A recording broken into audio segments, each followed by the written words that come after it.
Hello, students, and welcome back to our final topic of the year. Yes, you heard it correctly. This is our final topic of the year, topic 24. We have been through a lot together over the course of this year, and I hope you have enjoyed some of the topics at least. Hopefully, you've learned something throughout this year, and we're going to be finishing on a bright, cheery, sunny topic as we study this year or this week solar energy. Solar energy is our final topic of the year. And so we're going to let the sun shine in on this topic as we take some time this week to reflect on previous topics throughout the year and shine forward with new and energized vigor as we think ahead into what lies before us in the future. So let's not delay any further, but rather be sure your books are opened as we begin completing our notes this week on solar energy. And first, just a quick tidbit of information here. You don't necessarily have to write this down in your notes, although it's a good tidbit to record somewhere. Did you know that the sun itself provides enough energy in 1 minute, 60 seconds, to supply the entire world's energy needs for an entire year? As we explore this topic of solar energy, I'd like you to try to keep that in the back of your minds. Try to remember that. The sun itself supplies enough energy every minute to provide the entire world's energy needs for an entire year. And you never have to turn the sun on or shut it off when you're not using it. It is shining perpetually 24/7. The sun is always shining, although it's true that we don't always see it because of the rotation of the earth. And sometimes when we are experiencing nighttime, we may not see the effects of the sunlight other than its reflection off of the moon's surface, perhaps.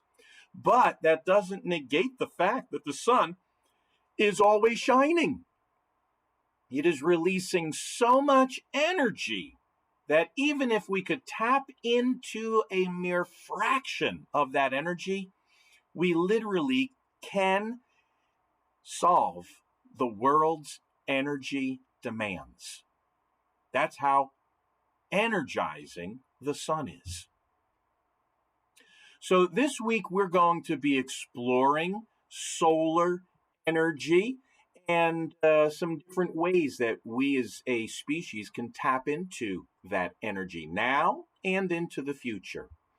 So, beginning with solar energy, what exactly do we do with it? Well, our interest this week comes from the conversion or the changing or the transmission of sunlight into usable energy, whether that be light energy, electrical energy, heat energy, for human use and benefit.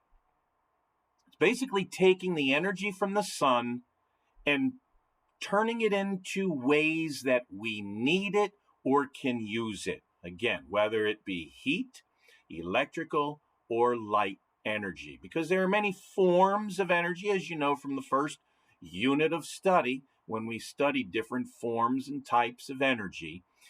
Solar energy is just one of those forms of energy, but as you know, we can't create or destroy energy, but we can change it from one form to another. And that's the wonderful thing about solar energy. It is relatively easy to transform that solar energy into heat, electricity, light, different forms of energy that our modern society depends upon so much. So, as we explore this week's topic, we're going to be talking about 5 types of solar energy use. We're going to list them today, and then we'll unpack them over the next 2 days. So, type number 1 is passive solar heating. Passive solar heating.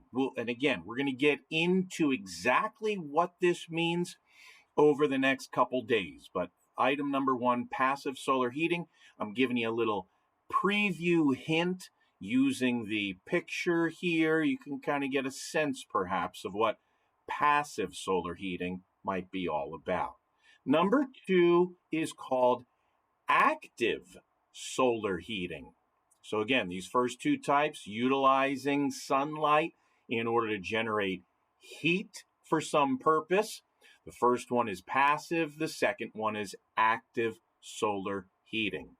The third one we're going to discuss is a solar energy plant. And we typically have these in very sunny regions of our country and in the world, for that matter, in desert regions. And here's a picture of a solar energy plant. And we'll talk more about that. Number 4, perhaps the most recognized type of solar energy use, at least today, is photovoltaic cells, otherwise called solar cells. But these are photovoltaic. Photo refers to light. Voltaic refers to electricity. So we get electricity from these light cells, these solar cells. And fifth and finally, we'll talk about how solar energy can actually be used for solar lighting in places where the light simply doesn't shine naturally. So here are the 5 types of solar energy use we're going to be exploring this week: passive solar heating, active solar heating, solar energy plants, photovoltaic cells, and finally solar lighting. Now, this is not an exhaustive list. This isn't a complete list.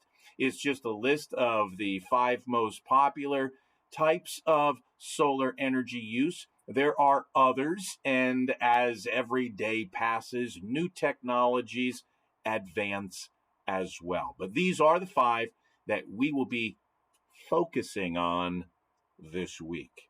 So I'm going to share some videos with you at this time. And so until next time we meet, I'll say bye-bye.